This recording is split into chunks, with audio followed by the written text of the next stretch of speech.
Mesdames, Messieurs, bonjour ou bonsoir. Je suis Sidonie Flore-Roué, présidente de la plateforme associative Le Salon de la Femme. Mesdames, nous sommes en deuil. Nous sommes en deuil parce que nous venons de perdre une victime de violences conjugales. Une victime de violences conjugales qui a combattu à côté de son frère, Pierre Mambundu.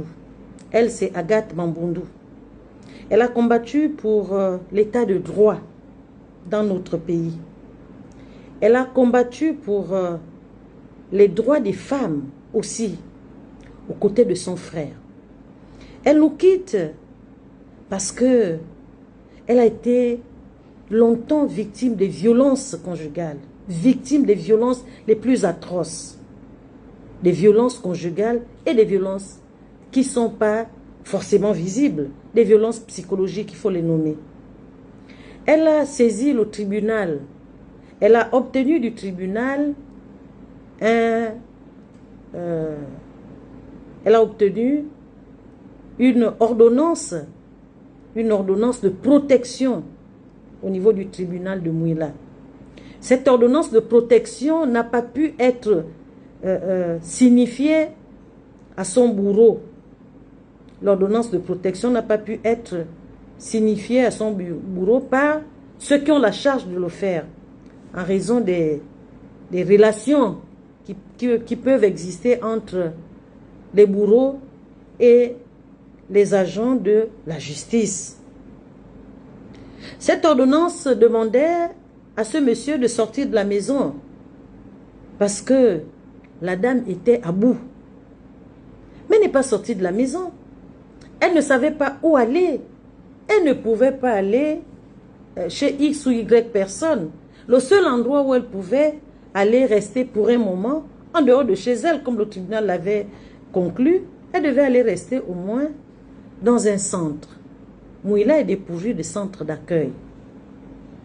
Elle meurt à cause des limites de notre grande loi qui hisse le Gabon au premier rang des pays protecteurs et promoteurs des droits des femmes. Mais les structures d'accueil ne sont pas suffisantes.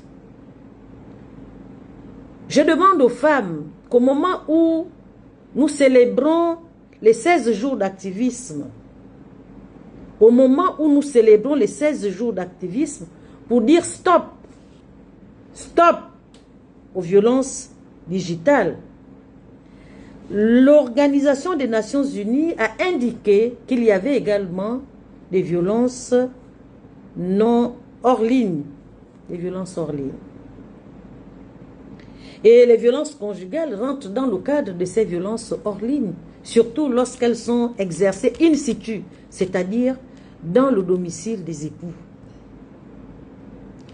À vous, femmes qui me suivez, Agathe, notre héros, Agathe, s'en va comme ça, à cause d'une impuissance parentale, d'une impuissance institutionnelle, ou des limites institutionnelles, et une décision de justice inachevée parce qu'elle n'a pas été appliquée dans toute sa rigueur. Agathe a eu le courage de saisir le salon de la femme lors de notre passage à Mouila avec la première dame, Madame Zita Oligingema, qui nous a offert un siège pour pouvoir sensibiliser les femmes sur les violences qu'elles peuvent subir, ou sensibiliser tout le monde sur les violences, mais particulièrement les violences vécues par les femmes. Et c'est à ce moment qu'elle a compris qu'elle pouvait parler, qu'elle pouvait briser le silence. Et donc elle a saisi le salon de la femme, qui l'a accompagnée jusqu'à l'obtention de la décision de justice. Mesdames, Messieurs, la violence n'est pas une bonne chose. La violence n'est pas une bonne chose, quelle que soit sa nature, qu'elle soit physique, morale, qu'elle soit sexuelle, qu'elle soit économique, qu'elle s'exerce même dans le milieu familial, qu'elle s'exerce dans le milieu professionnel, qu'elle s'exerce même lors des deuils. La violence n'est pas une bonne chose parce que la finalité de la violence, lorsqu'elle n'est pas traitée, c'est une mort subite ou c'est la mort, tout simplement.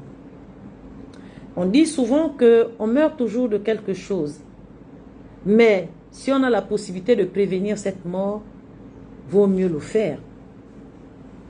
Je demande à toutes ces femmes qui me regardent, qui sont dans les foyers, qui souffrent et qui se taisent, de dénoncer les violences. Dénoncez-les pour ne pas mourir comme des carpes muettes.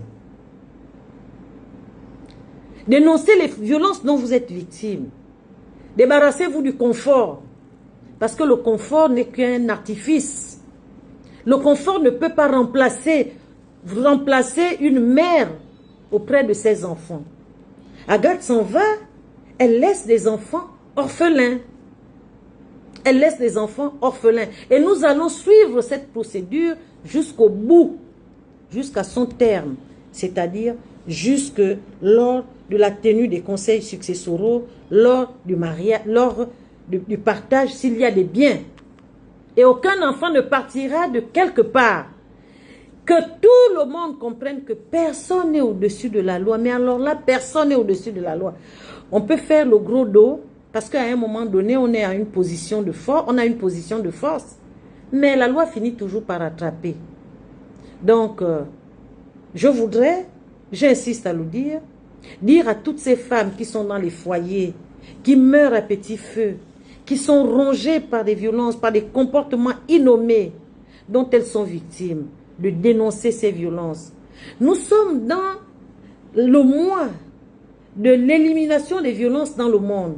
Nous sommes dans les 16 jours d'activisme, c'est-à-dire les 16 jours de sensibilisation et de vulgarisation des textes de loi sur l'élimination des violences. Et quelqu'un qui était dans ce processus nous quitte subitement. J'interpelle donc les pouvoirs publics. J'interpelle respectueusement les pouvoirs publics à prendre à bras le corps cette question qui fait couler beaucoup d'encre et de salive, qui fait couler beaucoup de larmes dans nos familles. De prendre à bras le corps pour que la volonté politique soit agissante, qu'elle soit agissante, qu'elle soit visible et que l'impact de cet aspect agissant puisse se manifester sur le terrain.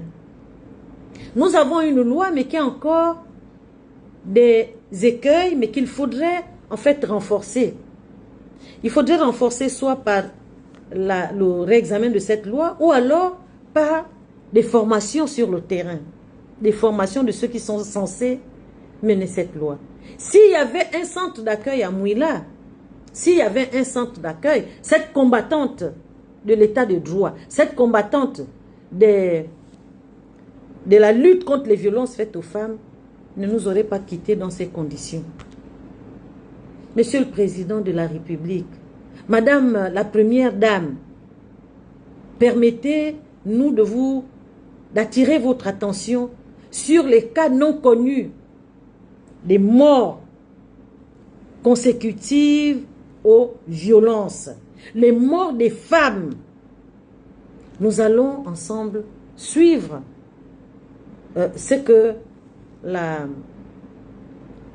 situation d'Agathe donnera. Et je voudrais que chaque femme qui nous suit puisse dire: Agathe, ouvre les bouches aux femmes victimes de violences.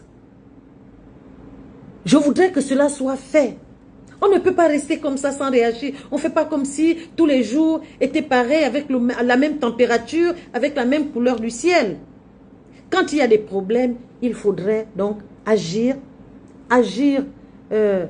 sereinement, agir efficacement pour que les gens qui décident, les dirigeants qui décident, puissent prendre la mesure de la chose.